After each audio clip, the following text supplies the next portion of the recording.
Bon mardi matin, bienvenue à votre émission La Victoire d'amour. C'est toujours avec une grande joie que je vous retrouve afin qu'on puisse ensemble miser sur la priorité des priorités. Et comme on le fait à tous les mardis, on rejoint quelqu'un qu'on apprécie beaucoup, Brigitte Bédard.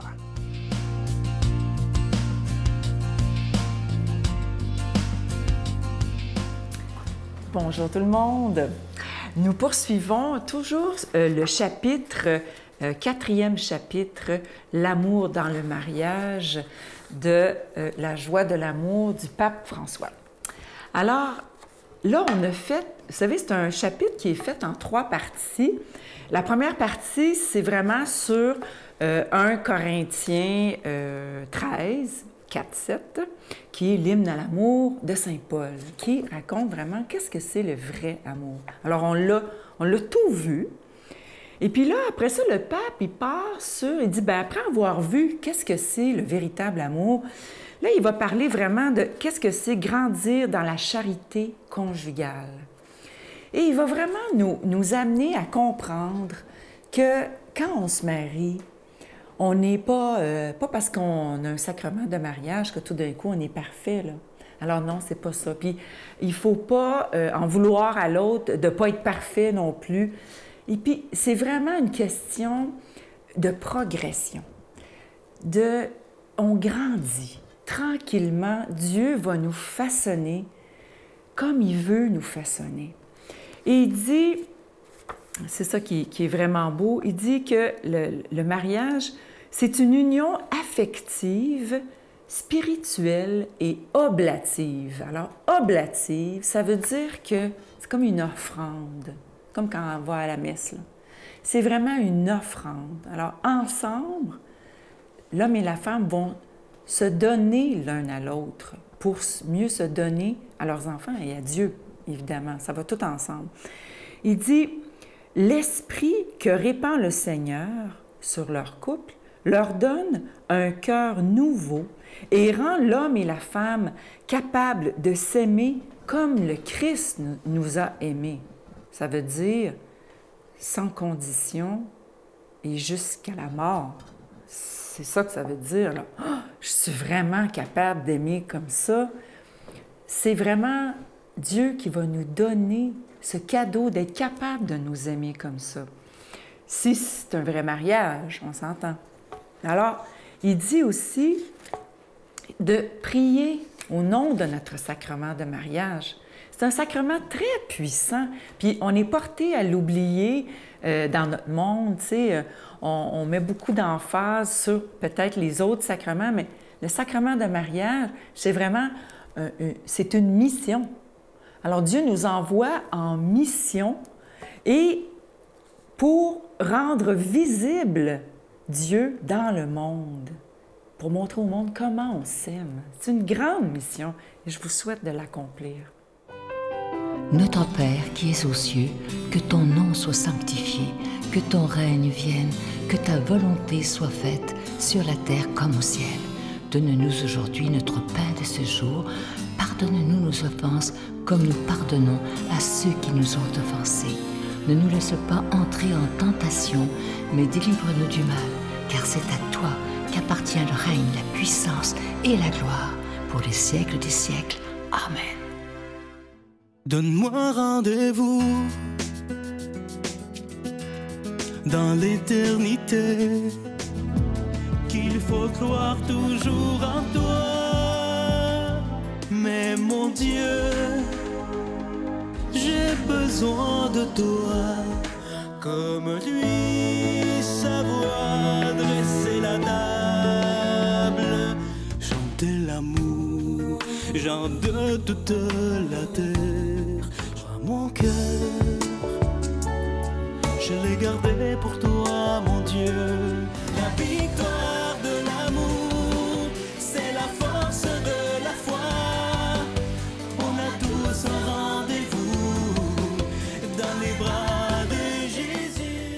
Je suis tellement content de vous parler de ce nouveau cadeau du mois, une belle exclusivité de la Victoire de l'amour. Il s'agit du bracelet protecteur. Il est en bois. Vous vous demandez sûrement pourquoi on l'a appelé le bracelet protecteur. C'est qu'il est entouré ou orné de belles médailles de Saint-Benoît qui sont argentées et pour comprendre que depuis toujours, dans l'Église catholique, Saint Benoît est réputé pour protéger contre le mal et protéger aussi contre la maladie. Alors, évidemment, ce bracelet, il est déjà béni. Vous le recevrez très rapidement. On les a déjà au bureau. Alors, c'est un très, très beau cadeau à se faire et à faire aux autres également. Alors, je vous rappelle qu'il est déjà béni. Je vous donne l'adresse en vous remerciant de tout cœur de votre grande générosité.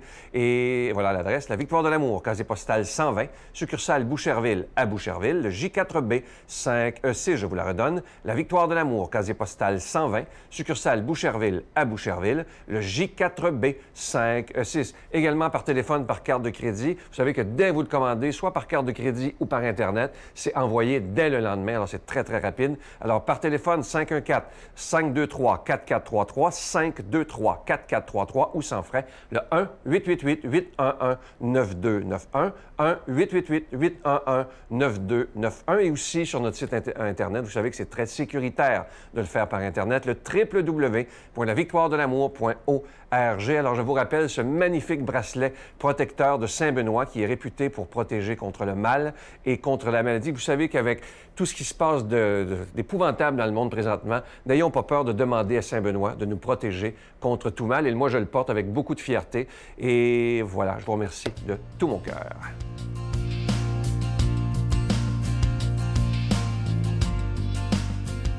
Mon Dieu, donnez-moi la sérénité d'accepter les choses que je ne peux changer, le courage de changer les choses que je peux et la sagesse d'en connaître la différence. Amen. Aujourd'hui, pour la proclamation de la parole de Dieu, quelqu'un que j'apprécie beaucoup, il est avec nous depuis les tout débuts de la Victoire de l'Amour, l'abbé Donald Thompson.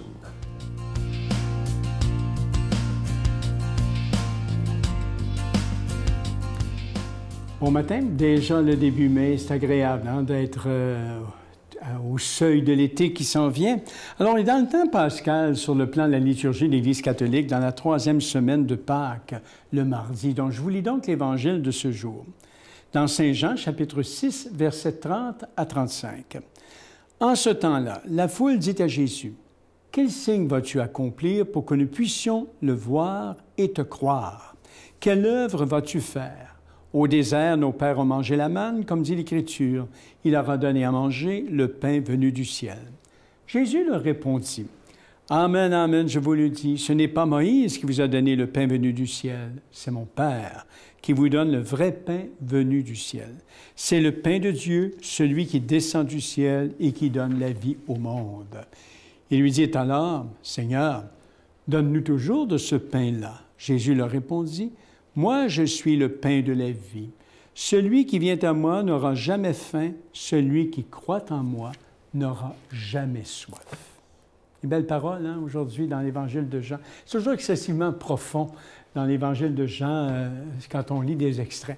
Alors, c'est intéressant de voir que dans l'extrait d'aujourd'hui, on réalise, Jésus, c'est moi qui suis le pain de vie. Celui qui croit en moi n'aura jamais faim, n'aura jamais soif.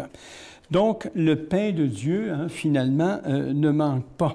Alors, c'est bon quand on a faim. On sait quand on a faim puis qu'on mange, c'est bon. Alors, imaginez, prenons ça sur le plan maintenant spirituel. C'est fort intéressant. Alors, Jésus a nourri, évidemment, on le voit dans l'Évangile, généreusement des foules. Il a même utilisé 12 paniers. On comprend facilement que cette foule-là se mette à la recherche de Jésus pour être rassasiée à nouveau, mais d'un pain matériel. Mais cette fois, Jésus leur propose une autre nourriture. Il s'agit d'une nourriture bien spéciale qui ne se perd pas et qui se garde dans la vie éternelle, dit l'Évangile. C'est beaucoup mieux que la manne, qui ne se conservait pas. Alors, Jésus leur offre un vrai pain, une nourriture de base et substantielle qui donne la vie. Et la foule, dit le texte, veut de ce pain-là, mais Jésus leur révèle que ce pain est quelqu'un, que c'est lui. Moi, je suis le pain de la vie. Donc, et on ne mange de ce pain du ciel qu'en venant à lui et en croyant en lui. C'est ça que les gens nous disent des fois quand ils sont... Souvent, j'entends ça dans les expériences spirituelles, dans les gens qui portent la foi et qui sont bien branchés. Ma vie a un sens, je me sens nourri, je me sens rempli. Voyez-vous, le pain venu du ciel. Donc, c'est intéressant de voir ici que Dans le monde actuellement, on regarde des milliers de personnes qui ont faim. Regardons la situation du monde. Ils sont nombreux les affamés de pain, les affamés de justice, les affamés de liberté, les affamés d'amour et de présence. Il y a beaucoup d'affamés actuellement.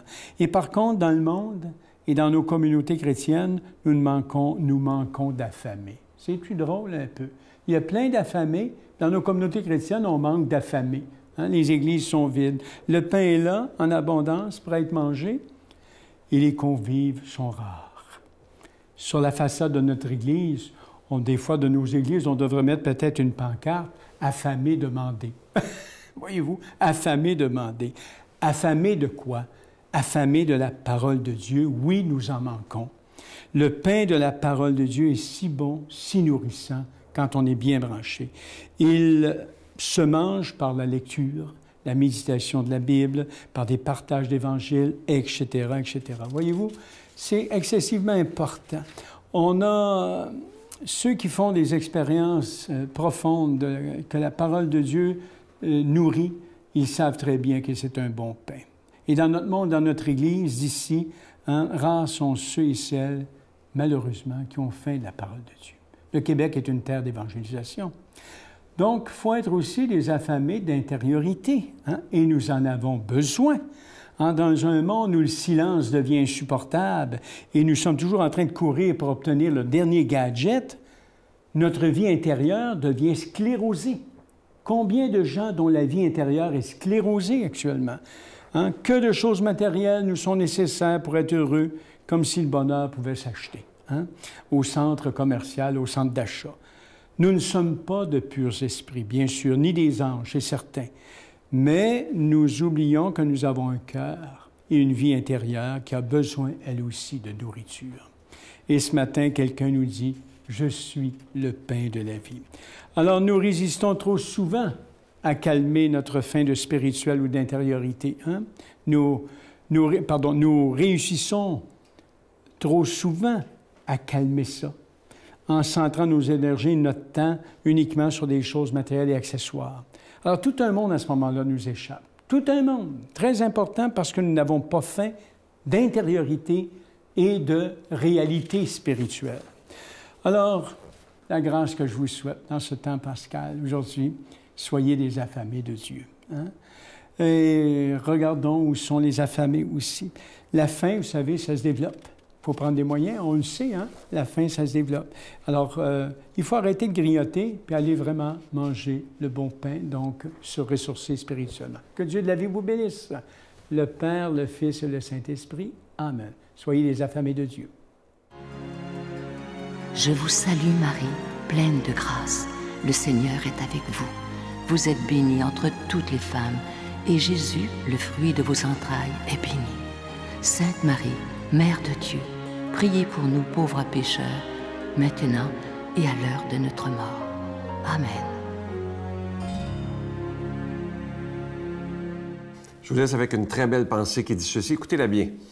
Quand tu as besoin de quelque chose, Dieu le sait. Quand tu demandes, Dieu t'écoute.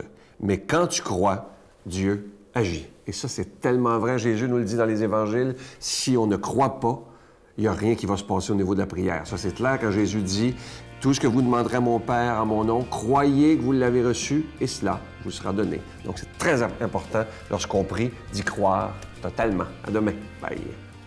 Et depuis que je suis dans les soins palliatifs, eh bien, pour l'instant, ça se stabilise. Mais toujours cette grande joie.